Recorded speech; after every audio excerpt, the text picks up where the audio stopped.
ಯಾರ ಕಣ್ಣಿಗೂ ಮಣ್ಣೆರಚೋದು ಬೇಕಲ್ಲ, ನನ್ನ ಆತ್ಮಕ್ಕೆ ನಾನು ಸರಿ ಇದ್ರೆ ಸಾಕು. ಅದು ಕರೆಕ್ಟಾಗಿ ಇದ್ದೀನಿ ನಾನು, ಕರೆಕ್ಟಾಗಿ ಇರ್ತೀನಿ ನಾನು.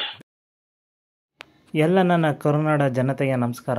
ನಾನು ಮುಗಿಲ್ಪೇಟೆ ಟ್ರಿಪ್ ಮಾಡಿದೆ. ಬಟ್ ನನ್ನ ಬ್ಯಾಡ್ ಲಕ್ಕು, ನನ್ನ ಮೊಬೈಲು ಫುಲ್ಲು ಅಪ್ಡೇಟ್ ಆಗಿ ಫುಲ್ಲು ನನ್ನ ಡಾಟಾಸ್ ಅಂದರೆ ನನ್ನ ವೀಡಿಯೋಸು ಫೋಟೋಸ್ ಎಲ್ಲ ಹೊಂಟೋಗಿ ರಿಕವರಿ ಮೋಡ್ ಹತ್ರ ಬಂದು ನಿಂತಿದ್ದೆ.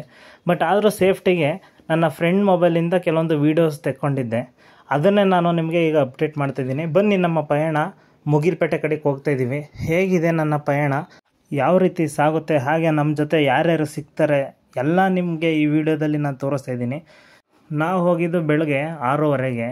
ಫಸ್ಟು ಹುಣಸೂರು, ಪಿರಿಯಾಪಟ್ಟಣ, ಹಾಗೆ ಕುಶಾಲನಗರ, ಹಾಗೆ ಮಡಿಕೇರಿಗೆ ಹೋಗ್ತಿದ್ದಂಗೆ ನಮಗೆ ಫುಲ್ ವೆದರ್ ಫುಲ್ ಚೇಂಜ್ ಆಗೋಗಿತ್ತು. ಅಲ್ಲಿಂದ ಮುಗಿಲ್ಪೇಟೆ ರೂಟ್ಗೆ ನಾವು ಹೊರಟು ಈ ರೋಡು ನೋಡ್ತಿದ್ದಂಗೆ ಮುಗಿಲ್ಪೇಟೆಯಿಂದ 10 ಕಿಲೋಮೀಟ್ರ್ ಹಿಂಭಾಗನೇ ಪಾರ್ಕಿಂಗ್ ವ್ಯವಸ್ಥೆ ಕೂಡ ಮಾಡಿದ್ದಾರೆ. ಅಲ್ಲೇ ಎಲ್ಲ ಟಿ ಹಾಗೆ ಕಾರ್ಗಳೆಲ್ಲ ಅಲ್ಲೇ ನಿಲ್ಲಿಸಿ ಅಲ್ಲಿಂದ ಜೀಪಲ್ಲಿ ಹೋಗ್ಬೇಕಾಗುತ್ತೆ. ಪರ್ ಪರ್ಸನ್ಗೆ 1500ಇಂದ 2000 ರೂಪಾಯಿ ಒಳಗಡೆ. ಬನ್ನಿ ನನ್ನ ಜರ್ನಿ ನೋಡಿ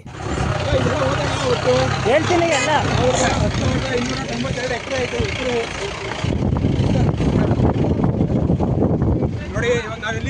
ಎಲ್ರಿಗೂ ನಮಸ್ಕಾರ. ಮುಗಿಲ್ಪೇಟೆ ಟ್ರೆಕ್ಕಿಂಗ್ ಮಾಡೋಣ ಅಂತ ಬಂದು, ಆದರೆ ಇಲ್ಲಿ ಬೈಕಲ್ಲೇ ಆಫ್ ಟ್ರೆಕ್ಕಿಂಗ್ ಆಗಿಬಿಟ್ಟಿದೆ. ಸೊ ಇಲ್ಲಿಗೆ ಮುಗಿಲ್ಪೇಟೆ ಟ್ರೆಕ್ಕಿಂಗ್ ಅಂತ ಬಂದು, ಬಟ್ ಆಫ್ ರೋಡ್ ಟ್ರೆಕ್ಕಿಂಗೇ ಮಾಡಿದ್ದೀವಿ ಗಾಡೀಲಿ. ಬನ್ನಿ ಮುಂದೆ ಹೇಗಿದೆ ಅಂತ ನೋಡೋಣ. ಬರೀ ಹೇಗಿದೆ ಎಕ್ಸ್ಪೀರಿಯನ್ಸ್? ಮುಗಿಲ್ಪೇಟೆ ಟ್ರೆಕ್ಕಿಂಗ್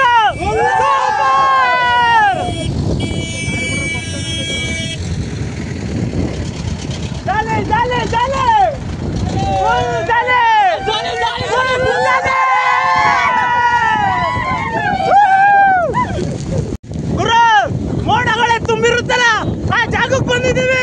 ಬನ್ನಿ ಬನ್ನಿ, ಇನ್ನು ಹೋಗ್ತಾ ಮುಂದೆ ಒಳ್ಳೊಳ್ಳೆ ವ್ಯೂಗಳು ತೋರಿಸ್ತೀನಿ. ವ್ಯೂಗಳು ತೋರ್ಸಕ್ಕಾಗಲ್ಲ, ಬಟ್ ನಮ್ಮ ಎಂಜಾಯ್ಮೆಂಟೇ ಬೇರೆ ಇದೆ. ಬನ್ನಿ ತೋರಿಸ್ತೀನಿ. ಒಳ್ಳೊಳ್ಳೆ ಬೇಕು ಮುಗಿಲ್ಪೇಟೆ ಅಷ್ಟೇ, ಇನ್ನೇನು ಕಾಣಲ್ಲ ಕಡೆ. ಇನ್ನು ಮುಂದೆ ಕಾಣಬೇಕಂದ್ರೆ ಅಲ್ಲಿ ಹೋಗೋದು ಇಷ್ಟೇ ಲಾಸ್ಟ್ ಅಲ್ಲ. ಇನ್ನು ಮುಂದೆ ಕಾಣಬೇಕಂದ್ರೆ ಯಾರ್ಯಾರು ಟ್ರಿಪ್ ಬರ್ತೀನಿ ಅಂತ ಕೈ ಎತ್ತುತ್ತಿರಲ್ಲ ನೋಡಿ, ಮುಗಿಲ್ಪೇಟೆ ಮನೇಲಿ ಕೂತ್ಕೊಂಡು ಏನು ಮಾಡ್ತೀರಾ? ವಯಸ್ಸಿದ್ದಾಗ ಟ್ರಿಪ್ ಮಾಡಬೇಕು, ವಯಸ್ಸಾದ್ಮೇಲಲ್ಲ. ಬರ್ರಿ ನೋಡಿ ಮುಗಿಲ್ಪೇಟೆ. ವಯಸ್ಸಿದ್ದಾಗ ಟ್ರಿಪ್ ಮಾಡ್ರು, ವಯಸ್ಸಾದ್ಮೇಲಲ್ಲ. ಇಡಿಲ್ಲ ಹಂಗೆ. ಭಯಂಕರ ಮಳೆ ಬರ್ತೈತೆ, ನೋಡ್ತಾ ಇದ್ದೀರಲ್ಲ, ಭಯಂಕರ ಮಳೆ, ಸಿಕ್ಕಾಪಟ್ಟೆ ಮಳೆ. ಈ ಥರ ಎಂಜಾಯ್ಮೆಂಟು ನಮ್ಮ ಲೈಫಲ್ಲೂ ನೋಡಿಲ್ಲ. ಸಿಕ್ಕಾಪಟ್ಟೆ ಮಳೆ, ಈ ಥರ ಎಂಜಾಯ್ಮೆಂಟು ನನ್ನ ಲೈಫಲ್ಲೂ ಕೂಡ ನೋಡಿ. ಮುಗಿಲ್ಪೇಟೆ ಬಂದಿದ್ದೀವಿ.